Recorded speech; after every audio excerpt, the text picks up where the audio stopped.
Hey there, and welcome to the How to Make This Dank Bathroom Dire Troll from Paint to Life episode 63, the Halloween episode. I am GM A-Tank. Let's go through how I made this gross, disgusting diorama for my Halloween episode of 2021.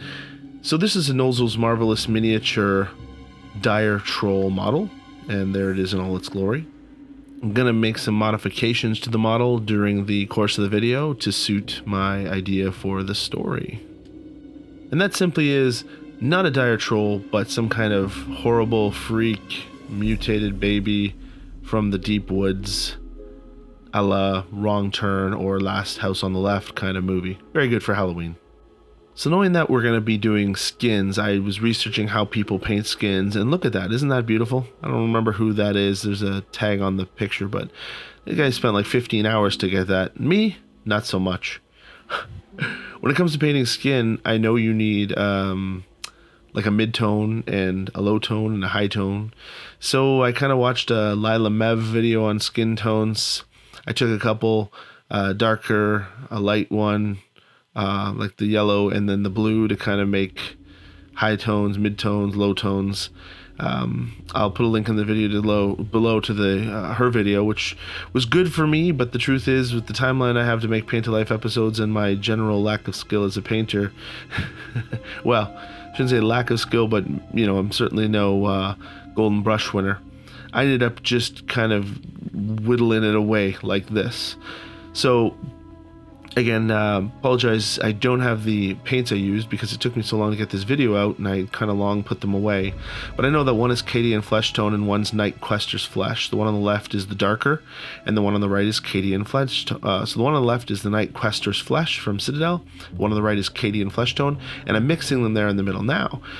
For some of the darker areas, I've mixed in a blue. It's like a deep blue to kind of get this gray color, and I'm using this to add some discoloration to the skin so that it's not all just flesh. Obviously that guy's leg that I linked at the beginning there, beautiful, photorealistic. This not so much, but when everything is said and done, in order to get the different kind of tones, I have to use different colors. So by keeping it within the family and just using the dark and the blue and the yellow to lighten and darken it, I got this kind of gray, I don't know, chocolatey look. So I applied it in certain areas, low lights, not highlights, but like the lower areas. He's got these faces throughout his body, like this abomination of Siamese twin gone wrong, and I wanted the partially deformed and partially formed faces to have a darker, grayer quality than the rest. So they all definitely got a hit of that, and yeah, that's what I did there. Now, using some of that yellow paint applied to my flesh mixture for the highlights and putting them in on the higher areas of the hands, the higher areas of the brows and the nose. Not on every face, just on a couple of the main faces. I mean, he has 4 heads. This is Daddy. Daddy has 4 heads, including the ones in his body, but those I didn't touch with this highlighted contraption. I also should have mentioned already, I used a lot of green stuff. There were a lot of seams on this model, and even though I used liquid green stuff to fill those seams and gaps, there were still some. Could have used a couple more layers, I think, if I really wanted to smooth them out, especially around his left shoulder, which we can see in some of the finished shots. But now just using this yellowy tone flesh on top of the highlighted areas. Now I've got my mix in the middle, mid-tone, the yellowy for the high tones, and the gray for the undertones. That's your colors theory for you, folks. Now, again, gonna give it a little bit of a lick here of wash in a second. But as we can see here in this picture, this dire troll comes with a bunch of features that really don't behoove a mountain man from the Midwest, or I guess Mideast. I don't know. He's in West Virginia in my story. So those ears, those claws, the skulls on his belt, we gotta get rid of them. So using the trusty Dremel tool with the grit cylindrical piece, I am going to burn away the skulls on his belt. I'm literally grinding them away. I'm not pushing too hard. I don't want to melt the plastic. I just want to grind those off. I also used clippers to clip all those big long nails, rounded out his ears, and now, even though it still looks like a dire troll, it is definitely a little bit more human looking. You know, we can make it look like a Siamese twin without having, 5-inch long, razor sharp looking claws. And those ears, I mean, how do you explain those very elf-like ears? So now we're back here. I'm just putting another layer of highlights, edging. This is a straight, I don't know what flesh color. That's almost like maybe it's just straight Cadian flesh tone actually. Just on the edges of the top part of my mix for the super highlights. And as I was saying just a second ago, I do want to put like a wash on this to get some of the details out. And I will apply that with my airbrush coming up. And then these will all kind of just blend together. I mean, I'm not the greatest at doing skin tones. I learn every time I try. I found my finished product was kind of blotchy, but the blotch is matched with the muscles, so I thought it was okay. And if you just use straight flesh, you can also do that. It's just that it looks like it's never seen the sun before, right? And you don't necessarily want that. So right now it looks pretty horrid. I wonder, do I have a still? Let me see if I can find a still for this placed in the video right here. Now there we go. We can see it looks pretty patchy, but that's okay because it's just the undertone, or it's just the base, if we will. So now I'm applying, I believe this is Cadian Flesh Tone Shade with my airbrush. Now you can brush this on, but if you have an airbrush, it's quite simple to blast it on. That way you don't have to worry about puddles because you can apply to the whole body in a nice little mist so that it doesn't pool up. But if you do have a regular brush, just make sure you apply it gently enough so that it doesn't pool. Now this is one of the contrast paint pink.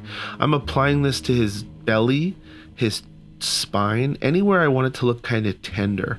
And I'm not putting too much on. All those like gross faces in his bellies and stuff, I want them to be pinky because the skin's going to be kind of tight there and there's blood. So yeah, it's mostly the chest, under the arms, and in the nooks and crannies. And I did that. So now into his mouth, I used the same kind of pink contrast paint into each one of Daddy's mouths.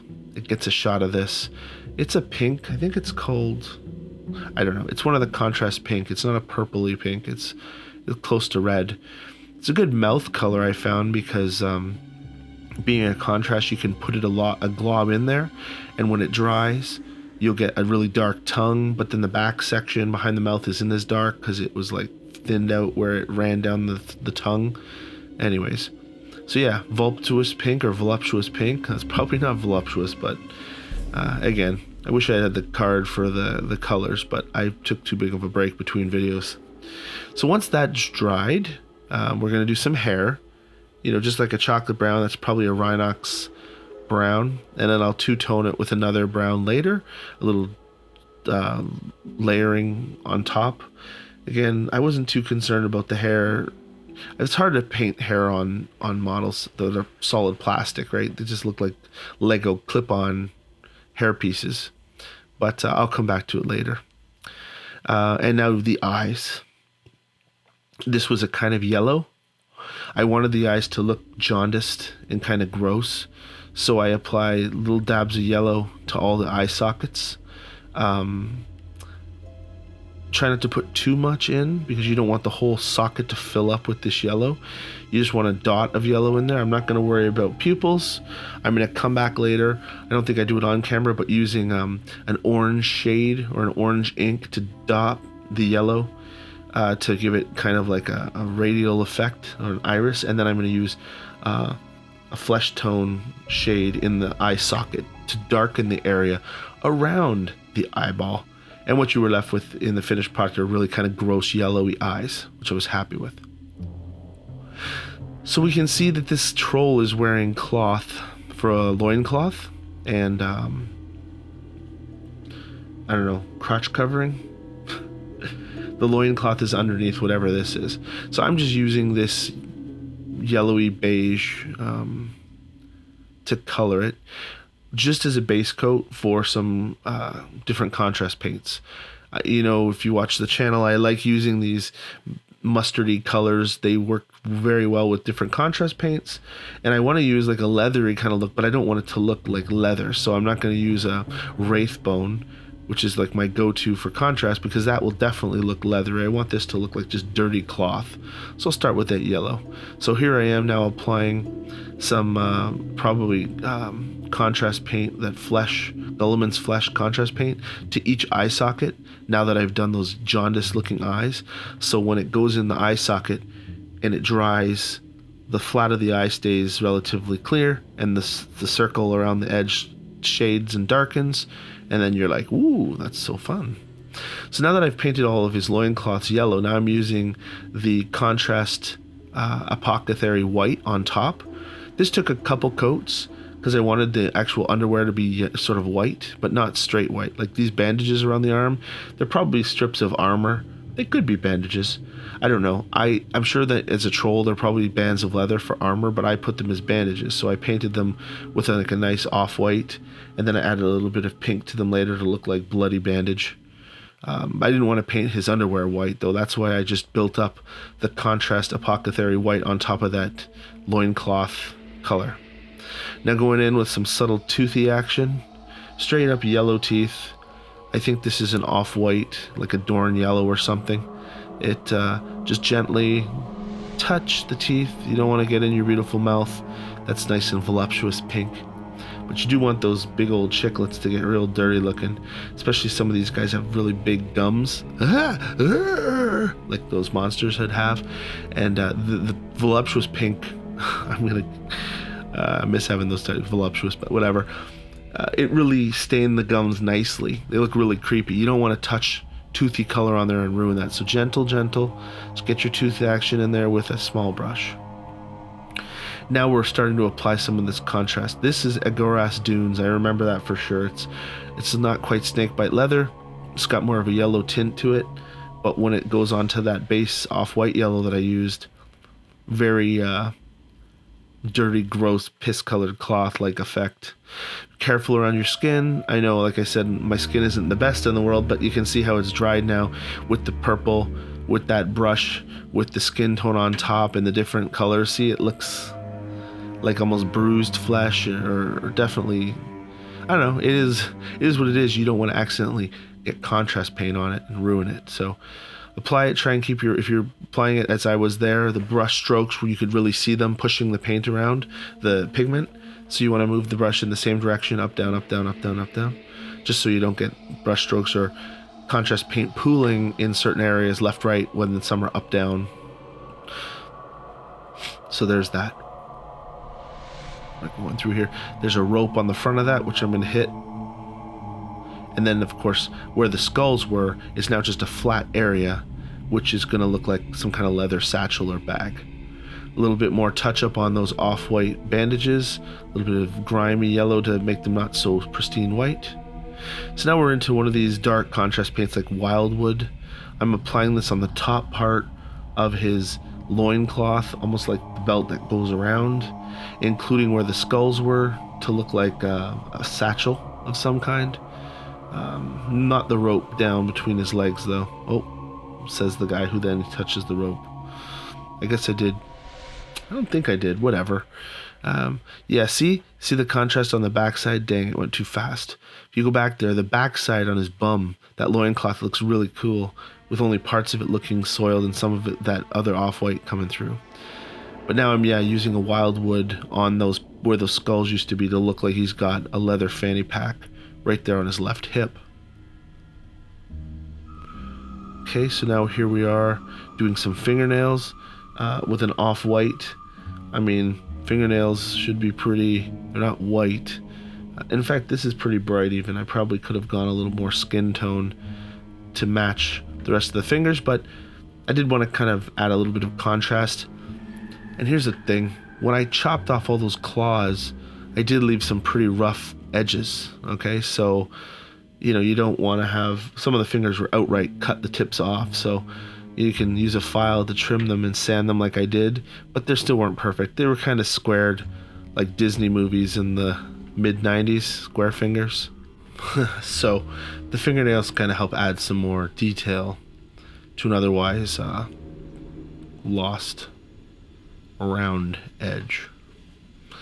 Now I'm applying one of the only metallics. He had these bands around his arms and legs, which were probably meant to be armor cufflinks or wristbands.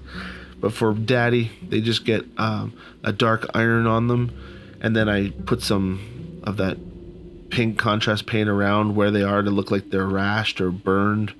You know, right here, I think it's this step. Not rashed, but like, yeah, actually, I think I'm just adding a bronze on top of the dark iron to make them look a little more worn.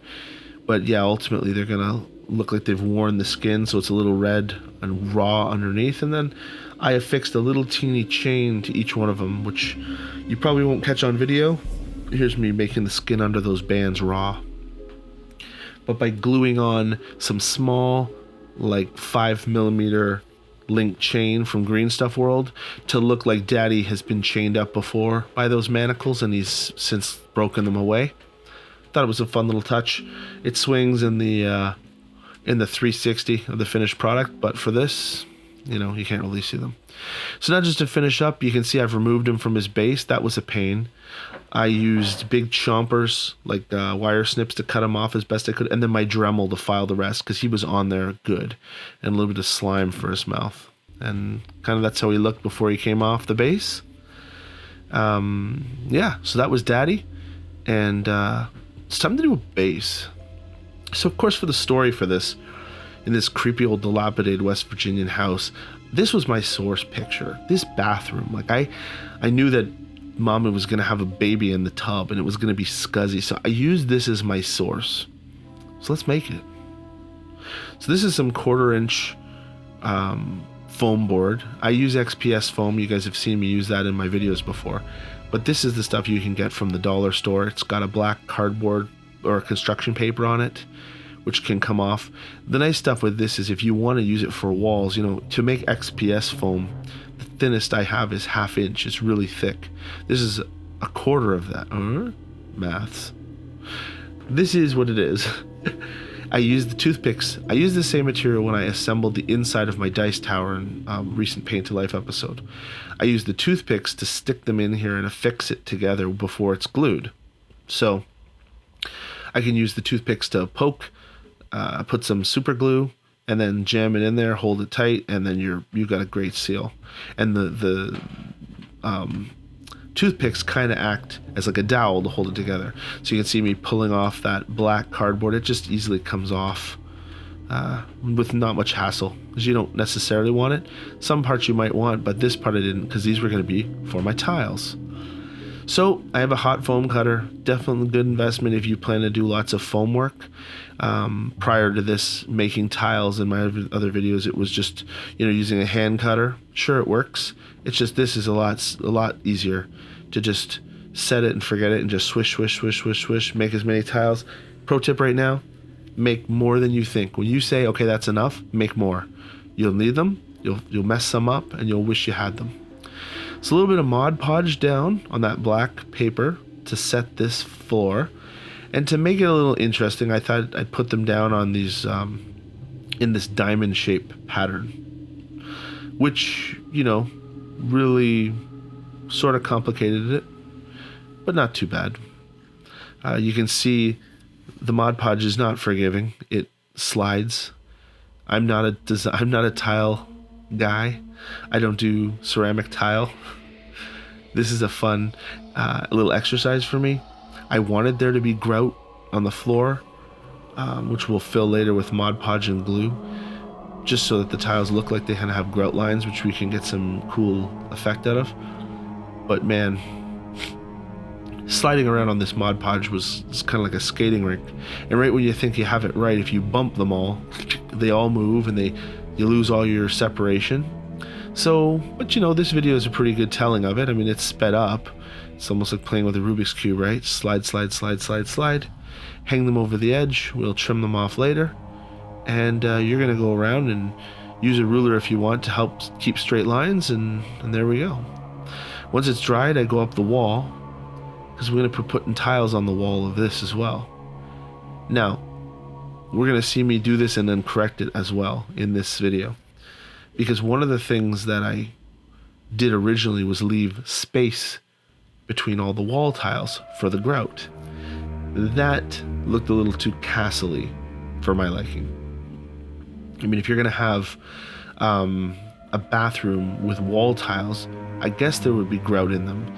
But if you're looking at the scale, the amount of space I've left between each of those looks like, in real life, it would be like 2 inches or an inch thick, right? On my own, like I did with the floor, I wanted there to be some gaps, but I realized as I put this together that those gaps are way too big, and they look like all the stone walls I've made before for the... I've made a lot of paint effects, I can't even remember their names. The Goristro demon, the Titik, the Umber Hulk. You know, anytime I've made a wall that something is busting through, or a wall in the background, that's what that looked like. I quickly realized this, and I also decided I would break up the top instead of going straight wall with a nice little layer of small briquettes that were going to go along the top. So, put the small briquettes on. I glued briquettes to briquettes. I think, yeah, here we go. I'm collapsing my, see? Crunch, crunch, crunch, crunch, crunch. Let's get rid of all those spaces. It looks way better instantly. I was extremely happy I did that. So without having all those spaces, it now looks like tile. So put in some of the missing tiles there, which we'll trim off later. Make sure we crunch it tight so that all the space goes away. And then add another line of those small briquettes across the top there to make like a little ledge for some textures and mildew and mold and all kinds of fun stuff, which are going to coming soon. Okay, straight as she goes. Now, let's seal this. A little Mod Podge, white craft paint, and I also included some of this Army Painter fairy dust, which adds kind of like a pearlescent effect on paints. I don't know that I put enough in. I don't know that it would have worked with the white craft paint and the Mod Podge. All I do know is that in theory it was going to look great. It was going to look pearly like a bathroom with white marble tiles. But let's be honest, guys, you saw what my source picture was like.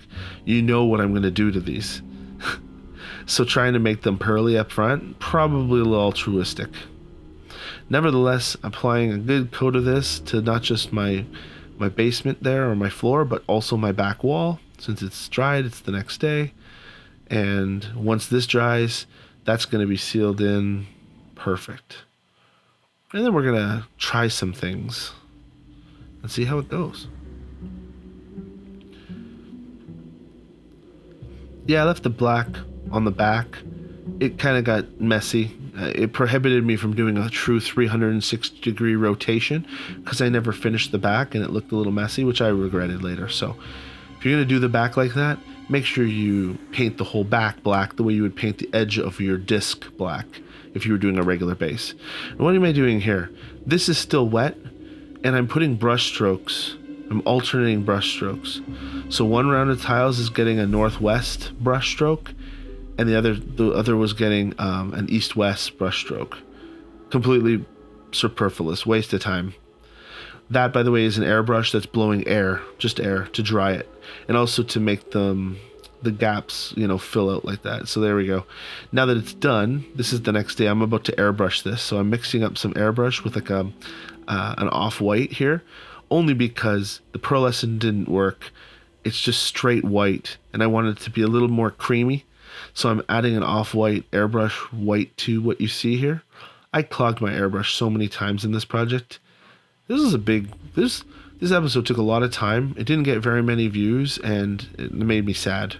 It's another reason why I kind of disappeared for a couple weeks and before publishing this. So if you're watching it, you're still at this point, I love you.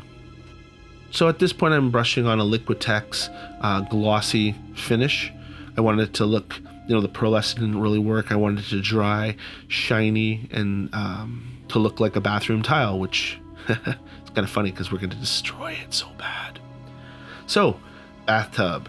Thingiverse, one of the main things I did with my 3D printer, or why I got it, was that I'm now going to start to make accessories for my bases, like this beautiful tub made by that person here.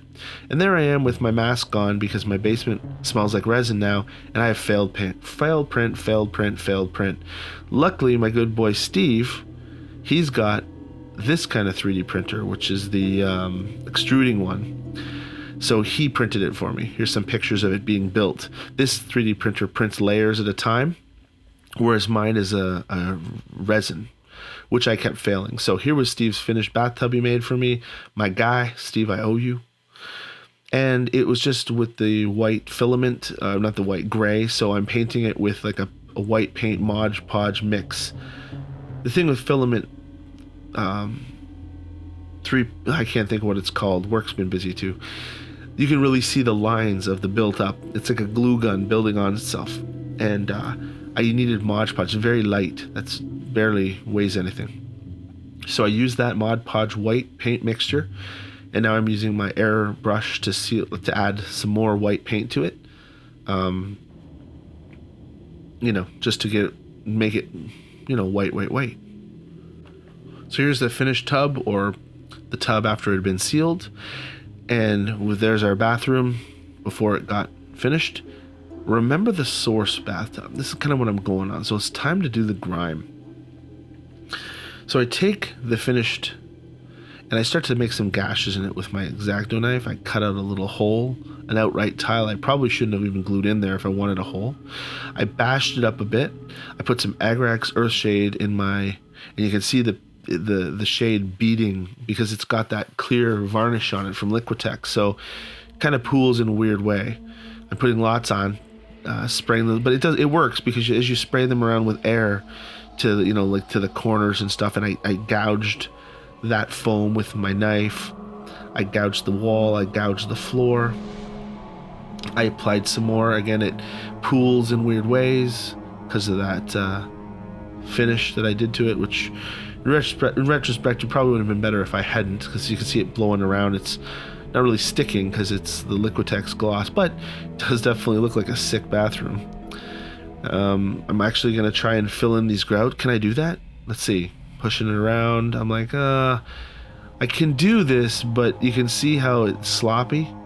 And I pulled up some wet paint down there. I'm like, okay, no. I'm not happy with this.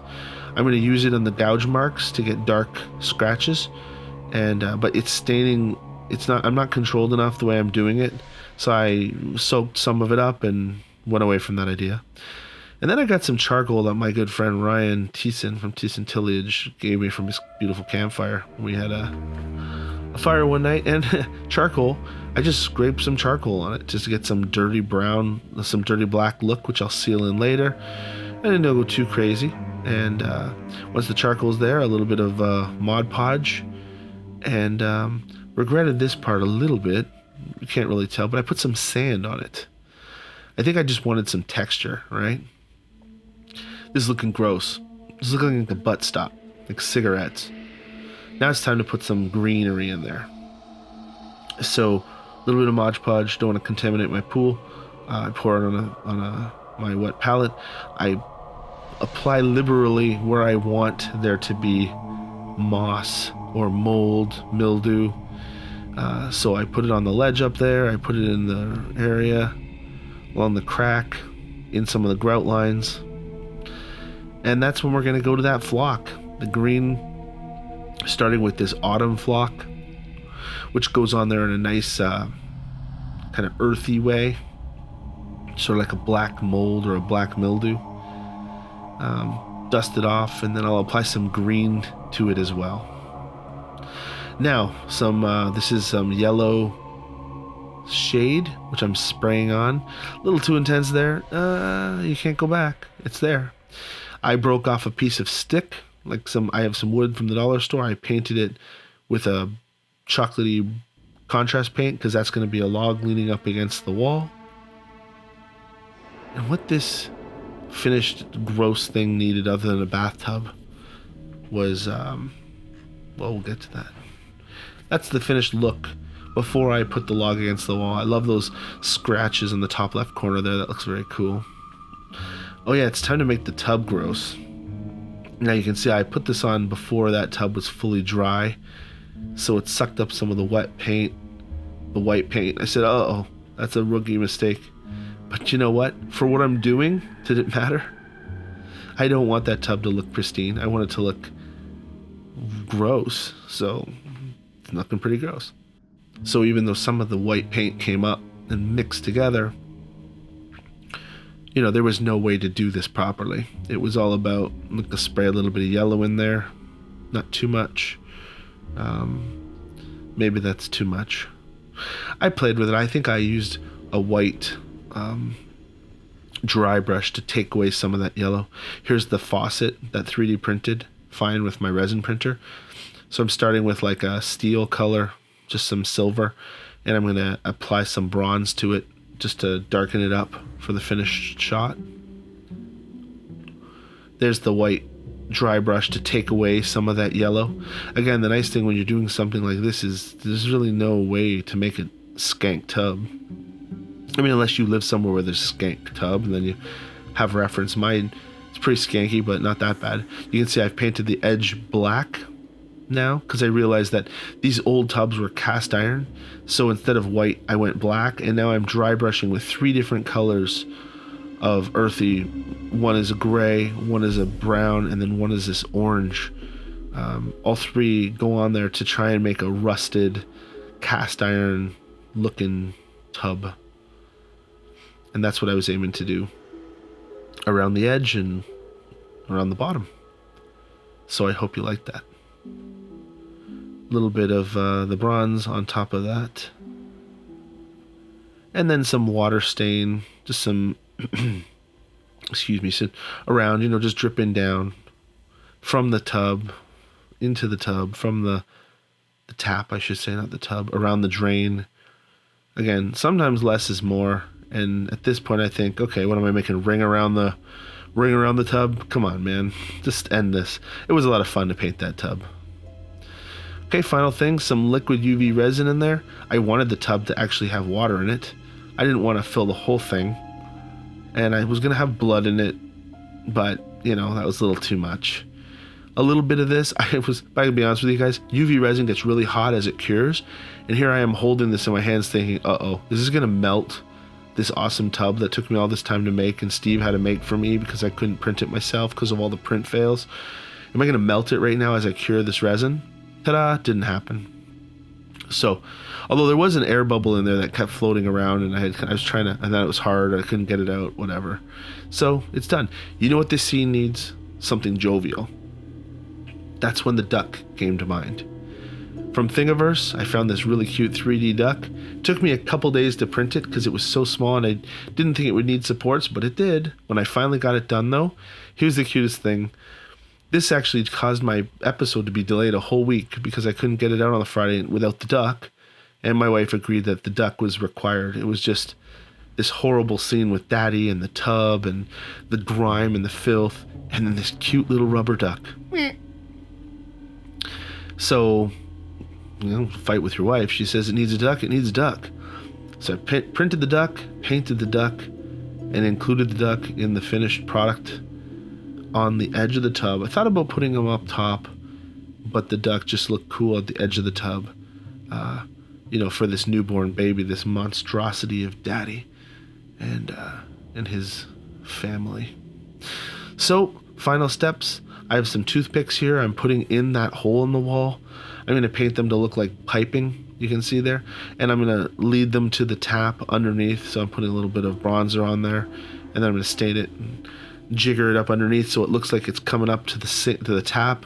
There it is against the wall, that pillar. And I've talked a bunch. Let's take a look at the finished product, Daddy. There he is. You can see his left shoulder, the seam that the green stuff didn't quite fill. I thought this was a really cool model.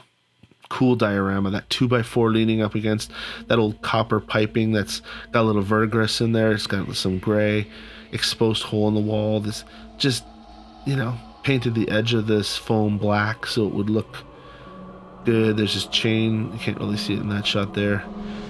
Or that one, but there's little chains by his manacles. All 4 of his heads just look savage. You know, the tub, it's just so spooky. There's the water in it. And just the duck, just chilling for the new baby to play with, right? So, yeah, there's his chain hanging from the manacle.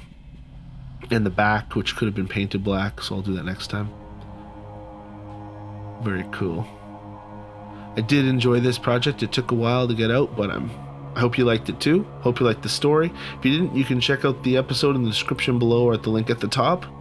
It's told kind of in a real world story kind of view, so there's the manacle. So yeah, that's Daddy. Hope you enjoyed this telling of how I made this diorama, and as always, appreciate your support. Like, subscribe, comment to my channel if you're a fan of my work, and share it with your friends so you can get some more views. And I'm off to go work on the next episode. So thank you very much for spending your time with me. Have a great rest of your day.